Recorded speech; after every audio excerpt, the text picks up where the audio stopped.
So I am a proponent for upholding the rule of law, man.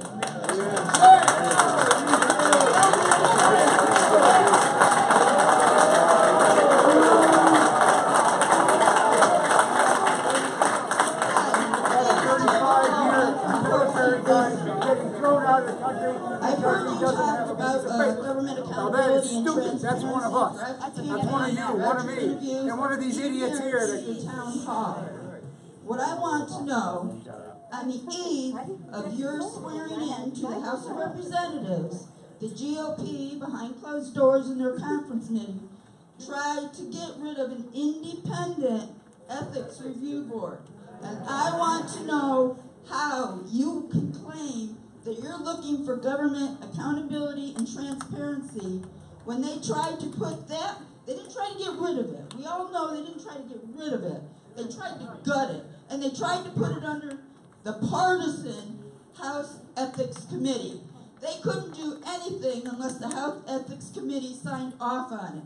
So that means if they have an investigation going on that was rather embarrassing to them, either side of the aisle, I don't care, how they will be able to stop that investigation. How can you say you're for government accountability and transparency when did you fight the GOP for that? Because that is government accountability and transparency is having an independent ethics committee. The OEA. So I'll give you a couple of things on that issue.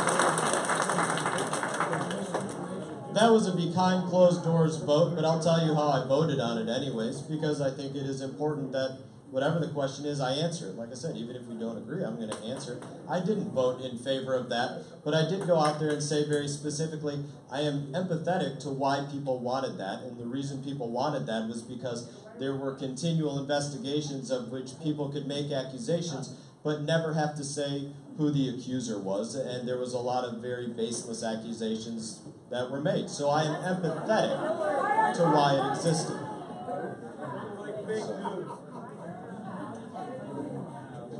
Now, you made a very important point about the fact that anything that's done there occurs for both sides of the aisle.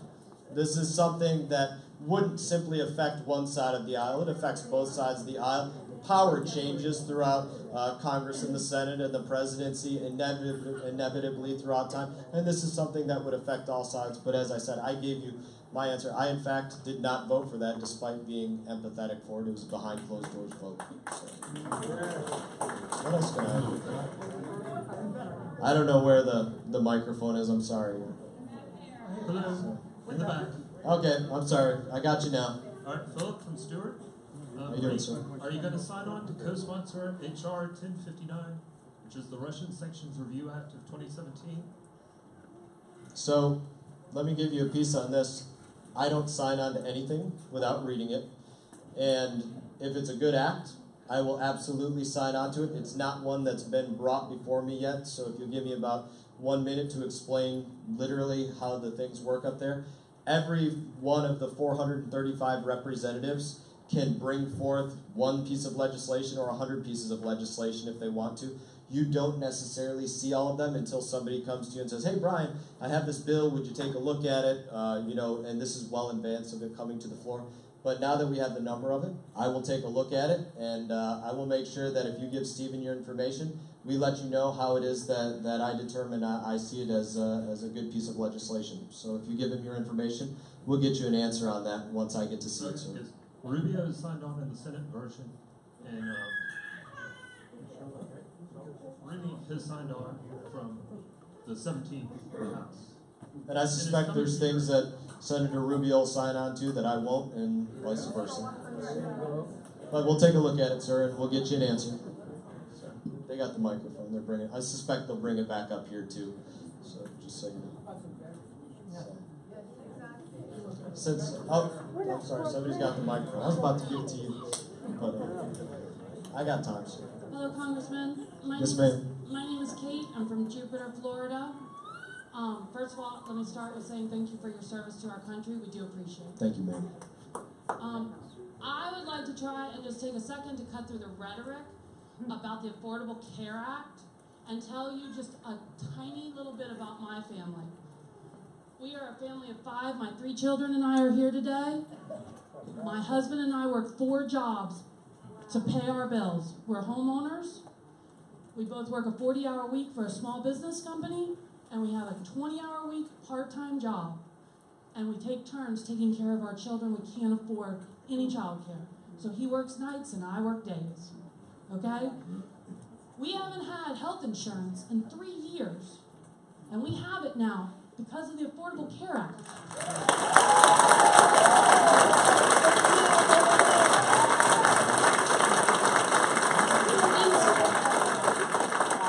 It's affordable. Let me tell you, we're paying what we pay in a car payment to have health insurance with a $600 per person deductible. That's not bad insurance. Talking about it and knowing about it are 2 different things. Okay? I understand if you want to change things in Washington. That's great. But don't take something away before you have a real solution to give to people. Before you take away what we have now. In your comment, I don't know if you'd be interested in me explaining to you how the process is going right now with healthcare and where it's at. Would you like to hear the process of how things are going? So there are a number of different pieces that are going on with healthcare reform. Let me say this, number one. There is no healthcare light switch. There is no healthcare button that is going to be pushed one day and healthcare is going to be shut off. It simply doesn't exist. It's not going to happen in that way. It doesn't work that way. No. The first thing that occurred with healthcare reform is budget reconciliation. And in budget reconciliation, they're looking at pieces of where healthcare is costing people a lot of money, and they go through and they break apart those pieces. That's the number one piece of it. The second piece of healthcare reform is having somebody in the position of Health and Human Services that can go through the entire breadth of the ACA, which within the ACA it literally says hundreds of times, at the discretion of the Director of Health and Human Services. At the discretion of the Director of Health and Human Services.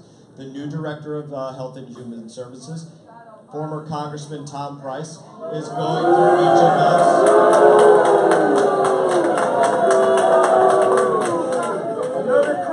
and looking at all of the pieces of it. And the third piece of it is what comes out in a final bill, which this is going to be done the right way, where people from both sides of the aisle hopefully go home and hear from their constituents and bring back a message to the House floor about these are the pieces of healthcare that need to remain. These are the pieces that were burdensome. This is what can be done better. And that is how this debate will go, where everybody can see it played out on the House floor through regular order to create something that is good for every American, and that is the goal of this.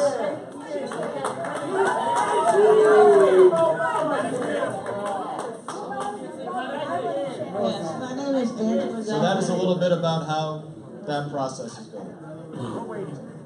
Yes, my name is Angela. Obamacare here was refused by the governor to be back. That's why the rates are so damn high. My brother lives in Massachusetts, went from $700 a month core to $120. I work 2 jobs, and I raised 5 kids by myself.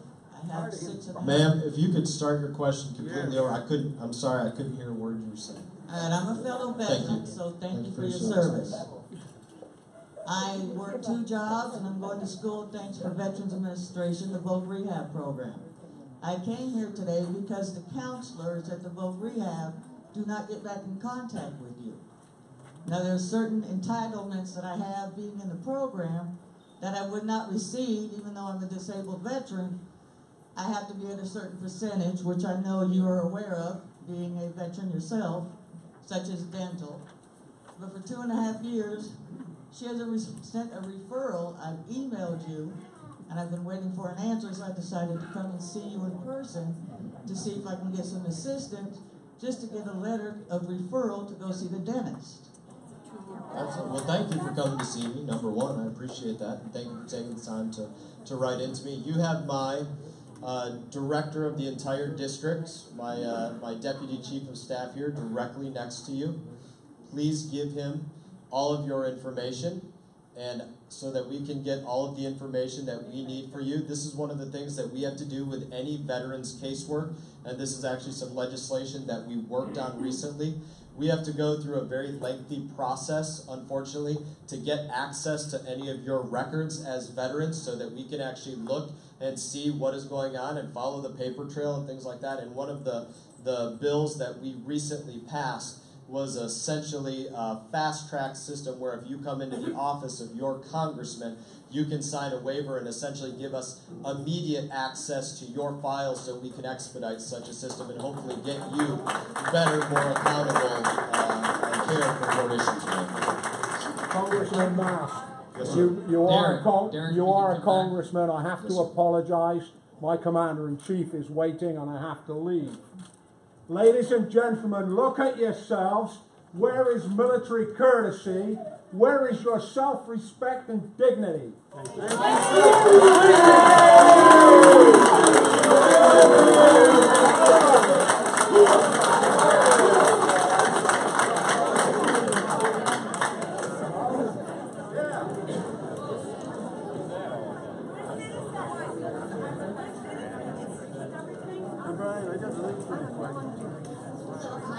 So I see there's a lot more questions here. I see we still have some time here, and I'll probably give you a few extra minutes even beyond that. Hello. Hello. Hi, my name is Justine, and I'm from Port St. Lucie. Thank you for your service. Yes, ma'am. And all of the veterans here.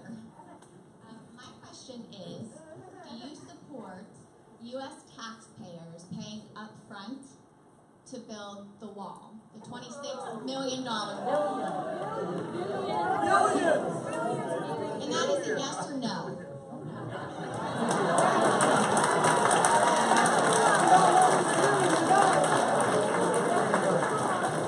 I'm a congressman. You should all know we don't answer anything yes or no.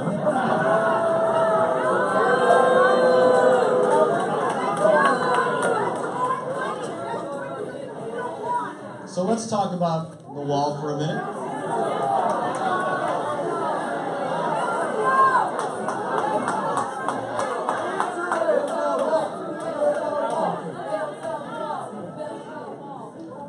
And the wall specifically is something that's a part of border security, right? Anybody know how much we've spent in the last 10 years on border security? Anybody know?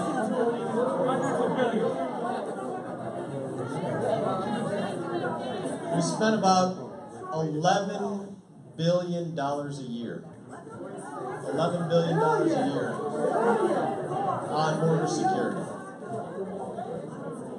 And the results of that security are that the entry rate illegally across that border is somewhere around 50%, even with $11 billion a year being spent on that.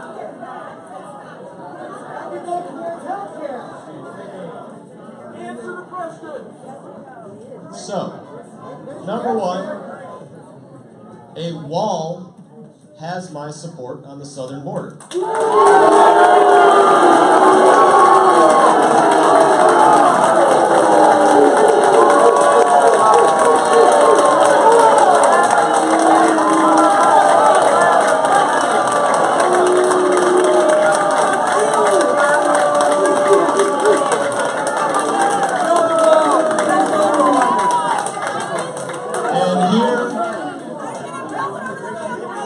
Are my two reasons why.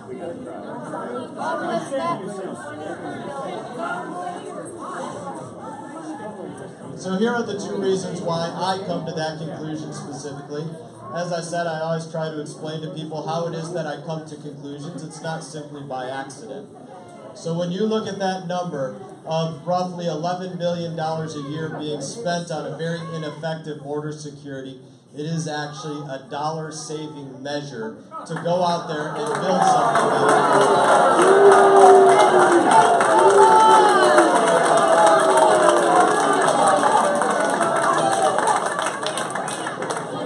And here's the second reason that I support a wall. We can all see that enforcement of immigration law is something that changes between executives. Different executives enforce immigration law in different ways. And the advantage of a wall,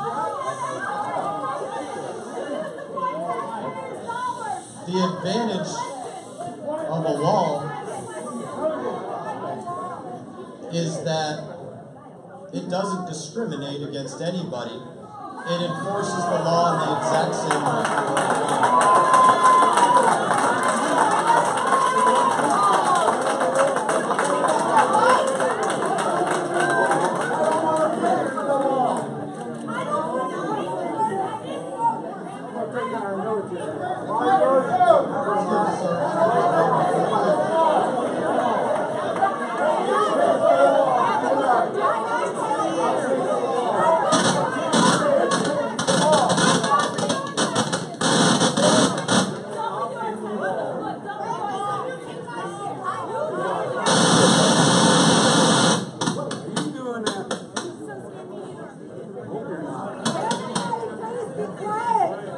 I don't have a button for that. That's not me.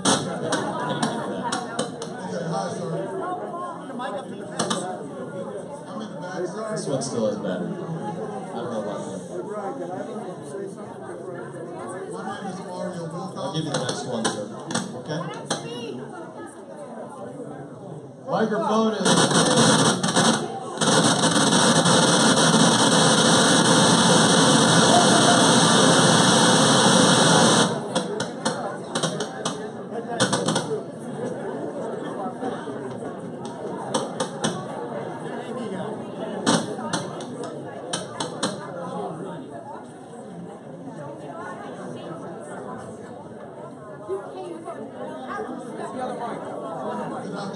Fire away again, sir.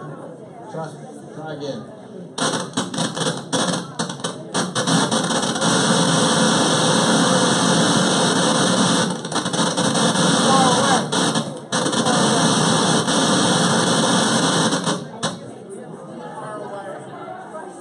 My name is Mario Wilcox.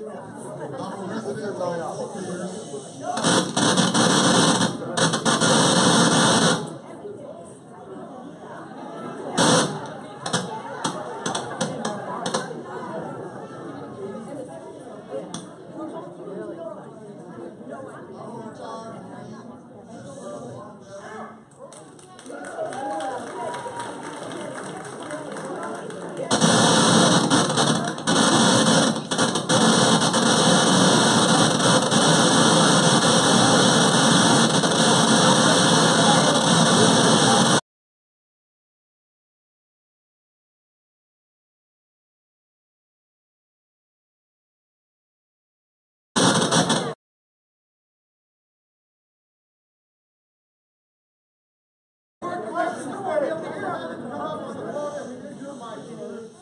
Mine is actually off as well. Had to come up with your mic. Why was this man here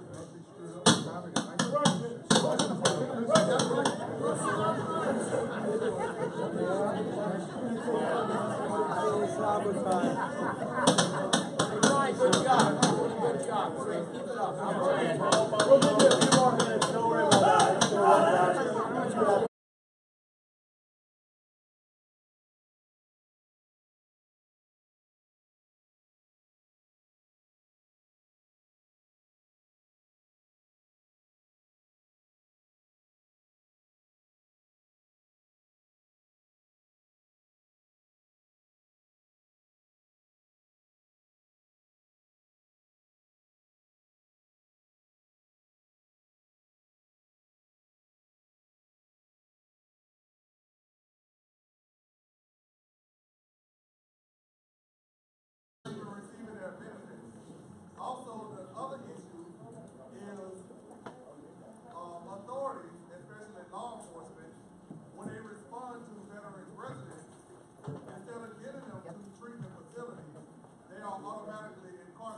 There are other incarcerated veterans that need training.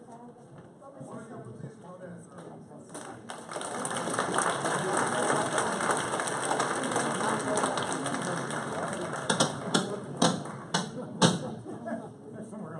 Does this work? No, not working.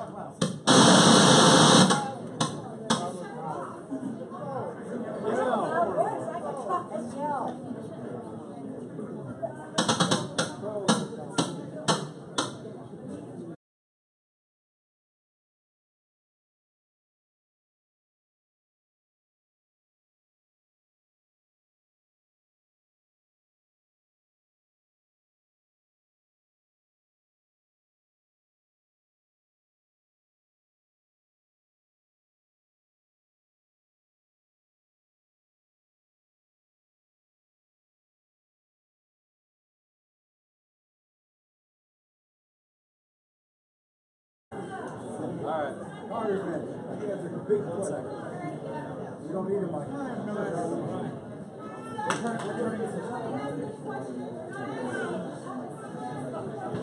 Can I ask you a question? In a moment, let's make sure this shuts off.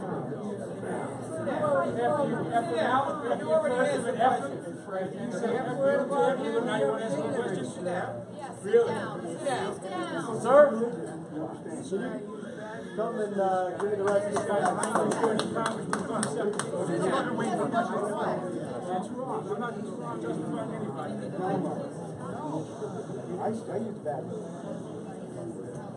Can I say something real quick?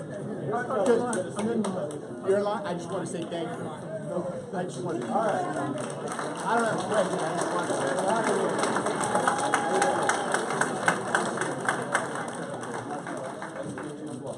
Yes, sir. Mario Wilcox, sir. Sergeant Mario Wilcox. 7'5". I was also a prior service Marine and retired 101st Air Assault. However, we have two issues. One being the VA disability compensation system, where they are wrongfully denying us citing pre-existing conditions. Although when we first took our entrance exam at the MEP station, we had a clean bill of health. Also, the other issue is the increase in wait time for disability claims. They are averaging off of an appeal of 3 to 5 years, if not longer. And they're still not getting back with us in regards to that. My third is veterans not receiving proper care. Like, say for example, when law enforcement responds to them, I don't think they're even trained to handle a veteran, but they automatically incarcerate us when in fact that we should be receiving care in a mental health facility if they are a victim of any kind of traumatic stress disorder. My only question is, where do you stand at on all three of these?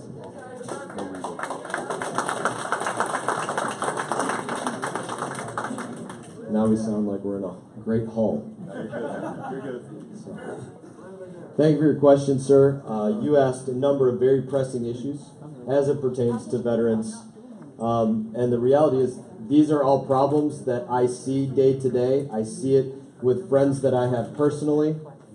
I see it with people that I care about personally. And you can count on me to be at the forefront every single day of fighting on this issue. I couldn't be more on the same page with you about making sure that we eliminate those, not just wait times, but wait times for the claims, the backlog of claims. It's one of the biggest things that affects every single veteran out there, because they're in this holding pattern where they don't know what they're going to get as a result of these injuries. When we have people that show up to the MEP station as fit 18-year-old young people, and we know that the military is a rough and it's an austere life, not even including the time that you spend in combat, but the time that you spend jumping off the back end of a truck and going through training and crawling under barbed wire and, going through airborne school and air assault school and all the things that you did that don't even count combat.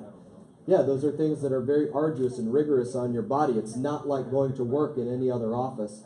And yeah, you're preaching to the choir and saying these are things that we need to recognize, that we need to fix, and we need to make sure those veterans are getting the care that they need. So I'm on the same page. Okay, one last thing, and I'll sit down. Being mindful and respectful to everyone else. Sir, you received a great number of support here in Fort Pierce and St. Lucie County. And with all due respect, sir, we have a homeless situation, veteran homeless situation. Everybody homeless, but these are people that have died in Vietnam. They were far before me. And my heart saddens every day when I see it. But however, when I go to other cities, other towns, they have a domiciliary. And why can't we have one here in Fort Pierce? Like Tampa, VA, they have a partnership with the University of South Florida. Here in Fort Pierce, we barely have a small remote clinic, which is understaffed. So I'm wondering, is there anything that you could do for us? Even if you and I need to sit down, come up with a plan, we form a caucus, and address the issue to whoever we need to address the issue to in Washington, D.C. Can we do that, sir?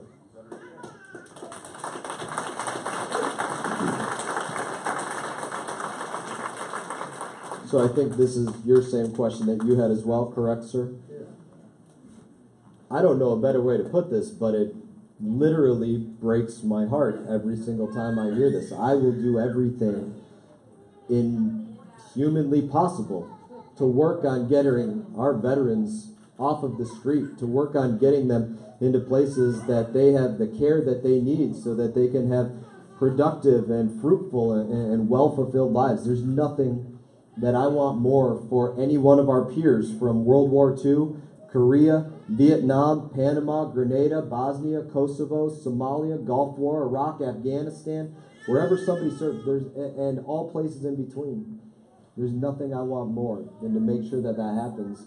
And I will work with you every single day if we need to help find a solution for this. That is my commitment. It's been my commitment. And it's been something that I've worked on before even being a candidate in office. So you can count on me to continue working for that.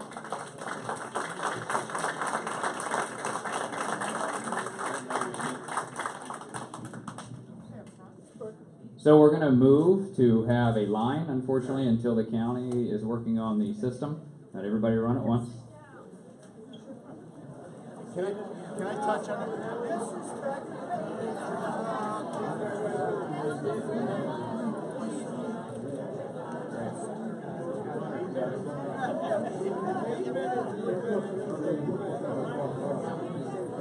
The line is back here.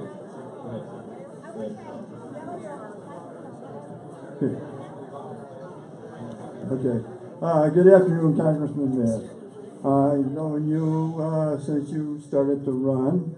And one thing about the military, because I'm a veteran, if it wasn't for the hospitals and the doctors and everything, and the scientists that they have to make the equipment that they have per day and come up with the pills and everything else. Okay, on my statement, this covers veterans and everybody that's an American citizen. With all the information, this is what I read it several times in December 2008, 2009. With all the information passed on to the counties about single-payer health care, House Bill 676, you would think the counties would endorse it, and because of big property tax savings. Indian River County would have a savings of $33 million for their employees for a year. Martin County would have a savings of $34 million for their employees. Okeechobee County would have a savings of over $3 million.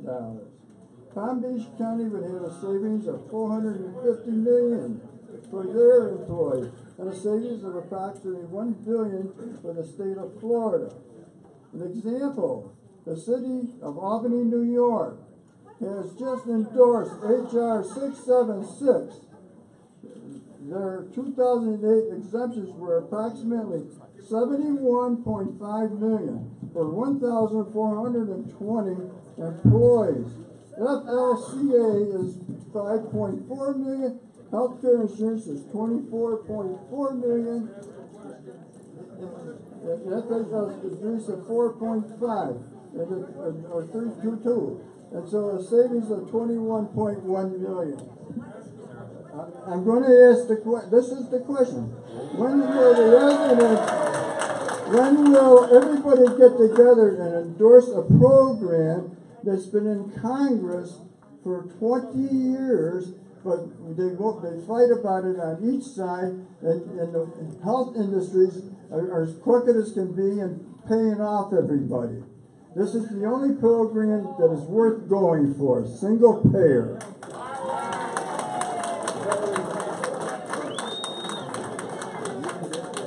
Thank you. I'll pass this here. Thank you for your comments, sir. I will look at the number of the bill in there, and you can count on me to look it up, and I have your information, so I don't need to ask for you, and we'll get you an answer, sir. Thank you, sir. Hold on 1 second. They want me to go back up there so the cameras can see me, but appreciate y'all taking the time to come up. You did get to say something. Probably get to say more than one thing.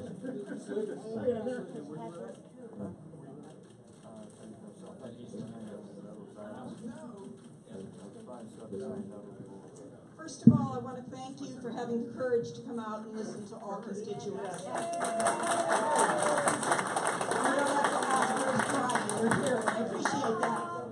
Secondly, as you're aware, Congress ratings of the general public was in the single digits, if not low double digits. The money in government. According to the U.S. Supreme Court in the decision with the governor of Virginia, bribery is now real.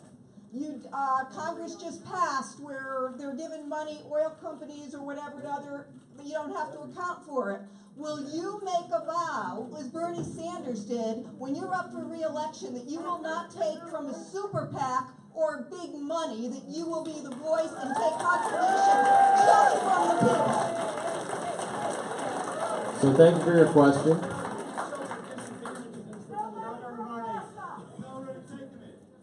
I don't think super PACs contribute to me personally. I don't think that's literally legally allowed, just to answer that piece of it. There has been situations where people that have contributed to my campaign that I felt it was unaccountable for my campaign to take contributions, that I return them. And whenever there is a case of that, of contributions that I see, because bear in mind, I don't literally see every contribution that comes in, but if there is ever a case of that I consider to be unaccountable or not in the interests of our community, you can count on me to do that again. And that is my commitment in that. If you'll allow me to give you a statement on what I think is the best way to get money out of Washington, D.C. Because I think that's a very common thread that I hear among people, and something that I understand that people could expect that. The best way, in my opinion, to get money out of Washington, D.C. is to get power out of Washington, D.C. So every single time you give power back to the states and back to the community and back to your local government, that means that person that was lobbying before is not lobbying Washington, D.C. That's how you get money out of Washington. Take the power out of Washington and put it back in your state. So that's my opinion on it.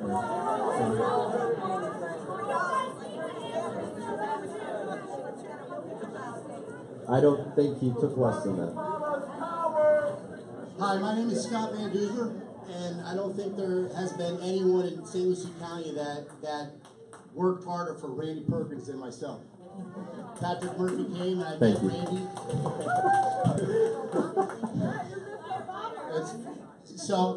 But just recently I've been working with kids here in Fort Pierce, and an opportunity came up that I worked with Patrick Murphy in the first place, and it came about, and I said, you know what?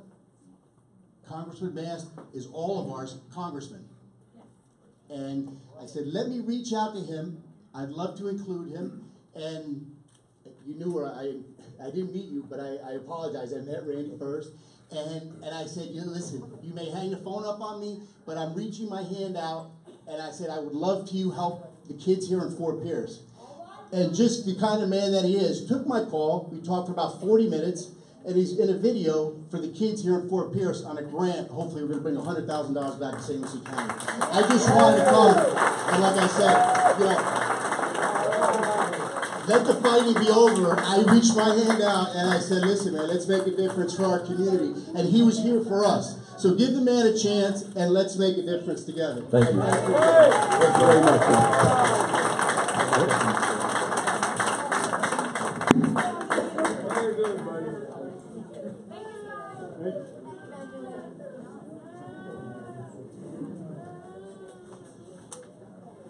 Here we have audio again. That's the rumor. We have audio again.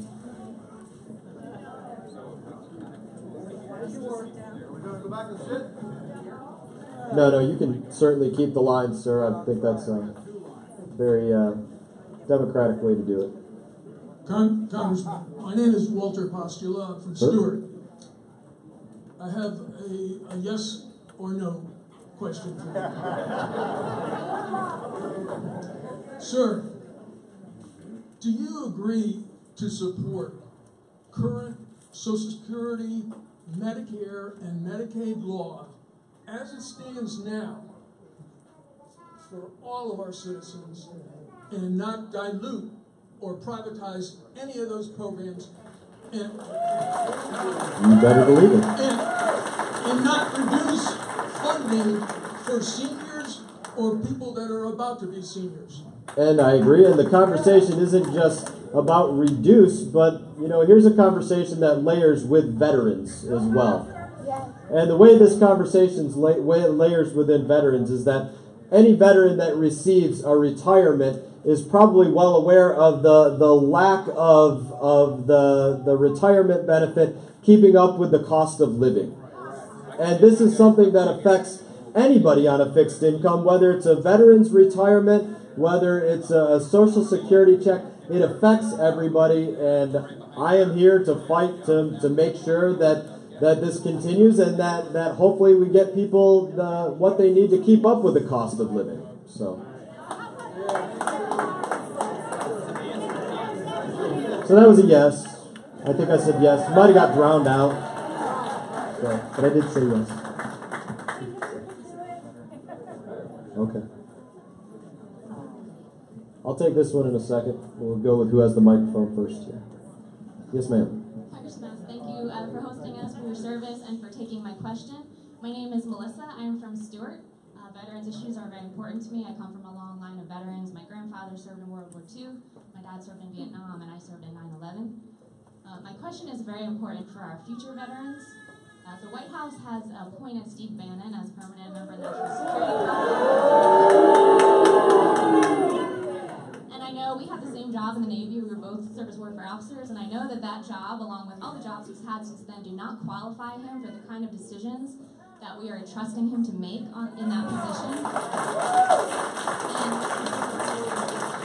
And your fellow Florida freshman, Stephanie Murphy, has co-sponsored a bill along with 150 other representatives, H.R. 804, that would preclude political strategists from serving in this very critical position. I want to know if you support that bill and why you haven't done so already. Thank you. So a couple of things.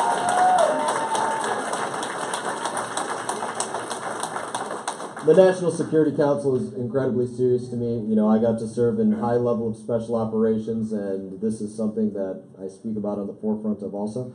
I don't think it needs to be a political position by any means. This is something that you need to have experts that have been working through this as their life's work, seeing this kind of work done year after year after year. As I explained a little bit about the process of how bills work in Congress, I've not seen Stephanie's bill. I know Stephanie, she hasn't brought it to me. I will ask for that. I will read it. I will look at it, and we will get your information, and we will get you an answer on what my decision is on it. So, thank you. We have to read it first, ma'am. That's what he was just explaining. So, somebody that was unable to get out of their seat sent up a question. So, if you don't mind, I'm going to read this question. It says, my name is, I believe it's Andrew Laney, or Caney, Andrew Laney, Port St. Lucie. Oh, sir, thank you for your service. Thank you. I'm a disabled Marine Corps vet. The last time I spoke with you was at the last Aaron Vaughn Frogman swim. I could walk then, in a wheelchair now. West Palm VA Hospital doesn't have a back surgeon. Through the VA and Choice program, it's been almost 8 months. and still I can't get an appointment to see a neurosurgeon. What are your suggestions for help and all other vets in my position?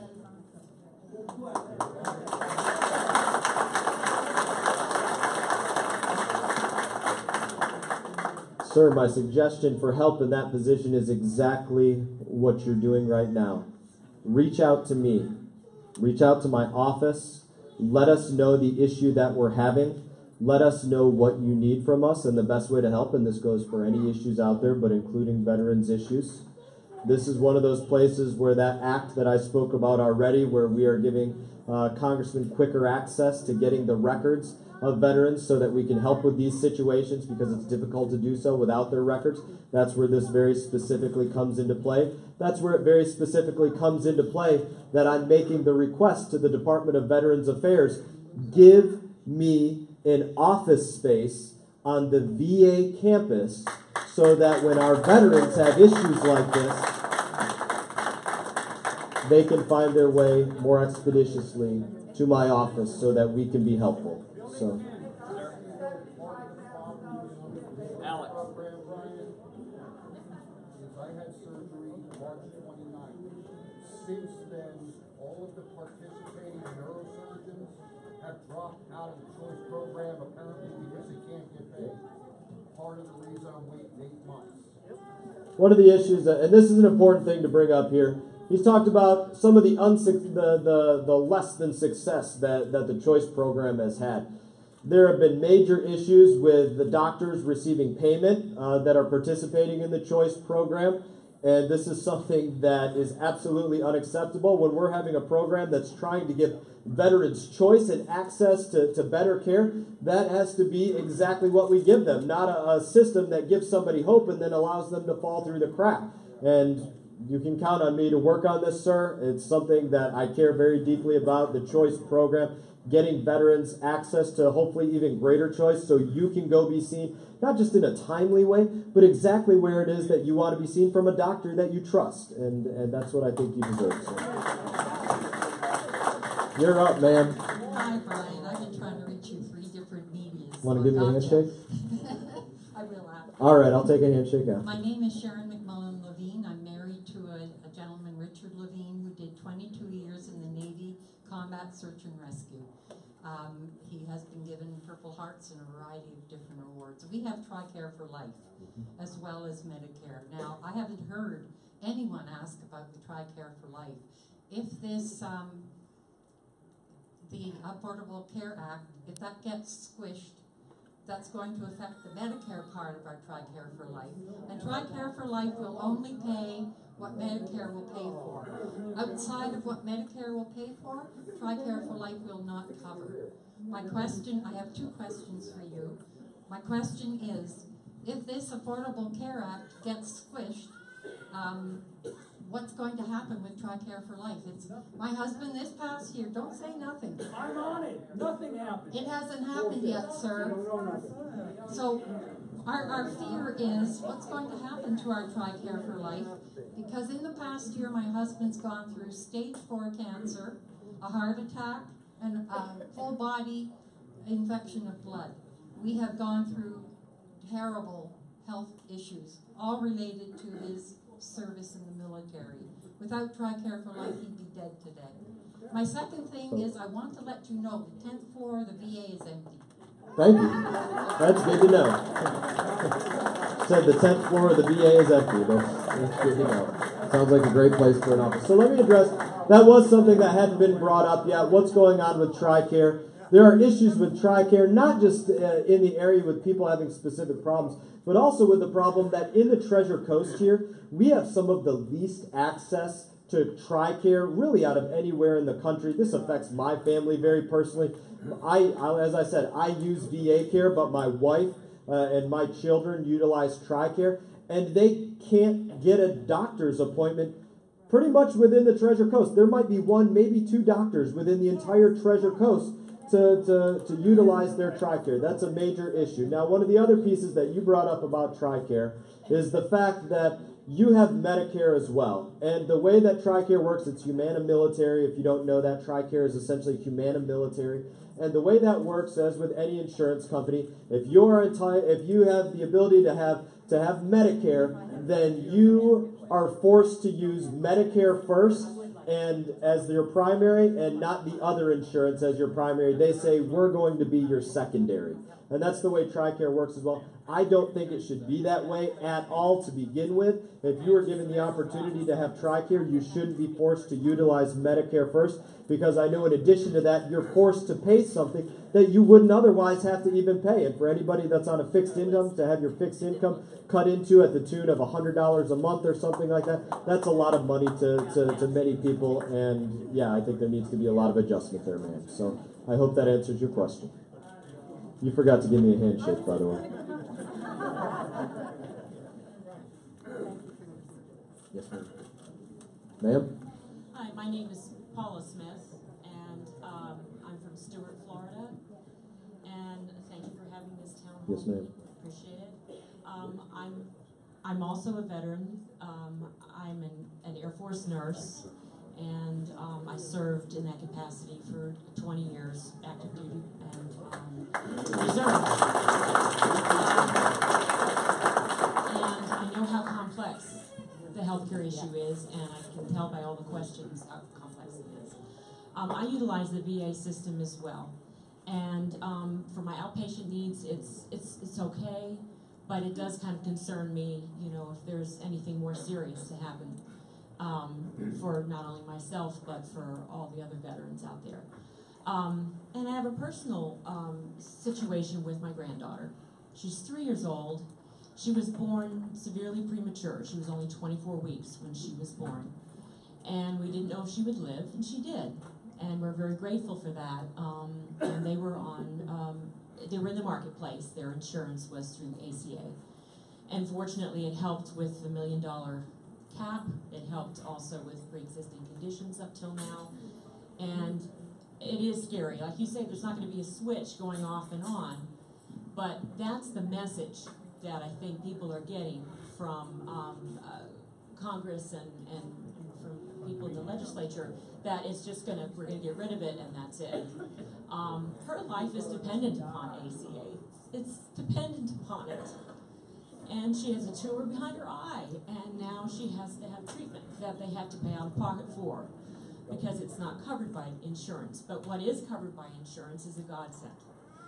So I'm asking you, can you guarantee that you're going to support efforts for insurance for Americans? For Americans. Yes, ma'am. And whether it be the Affordable Care Act or something better, can you assure that you're going to step up, just as you are for veterans, that you're going to step up for the rest of the country as well? Yes, ma'am. And I will say that again. That is exactly what my intent is. That is exactly what my plan is. That is exactly what I will do. I will step up in that way. So you can count on me, man. Thank you. Thank you, Brian. You want to give me a handshake? Yes, ma'am. Don't trip on the cord. Sir? Martin Maxwell from Port St. Lucie. You want a handshake first or second? I'll get a second. First, thank you for your bravery, not only in combat, but for the people, because there's a lot of the congressmen and senators that haven't done that. And I think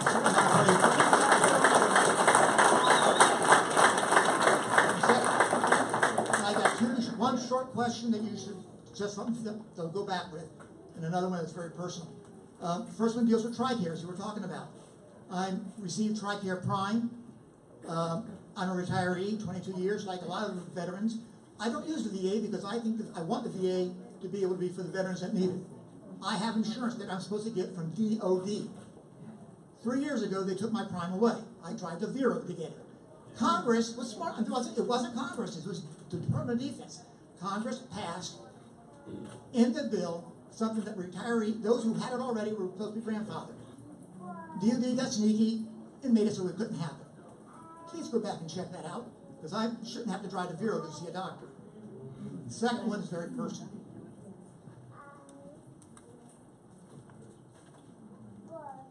military brat, my daughter, a wonderful child, and now an adult. I use her picture now just because she's 35 years old. She's schizophrenic, bipolar, she's been homeless, she's been on drugs. We're her payee from Social Security. That's the one you said can buy a gun. Florida is 48. Florida is 48 in taking care of the mentally ill. 48th in the nation. And it includes veterans too. When we talk about homeless, she's been there. We've done everything we can to take care of her. There's no group homes here for them. There's nothing here. Why isn't something being done? Mental illness in our country should be our #1 priority, not only for veterans, but for all citizens.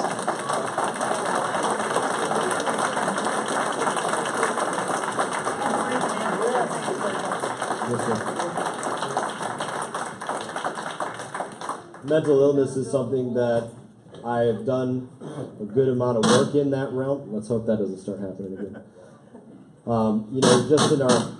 Just in our own area here, we have companies like Suncoast just down the road. As I said, I've done a lot of work with some of our veterans in terms of what they face in terms of mental health issues.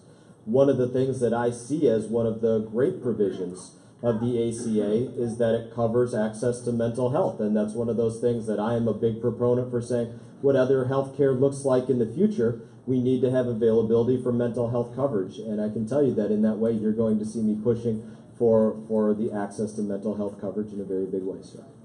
Yes, sir.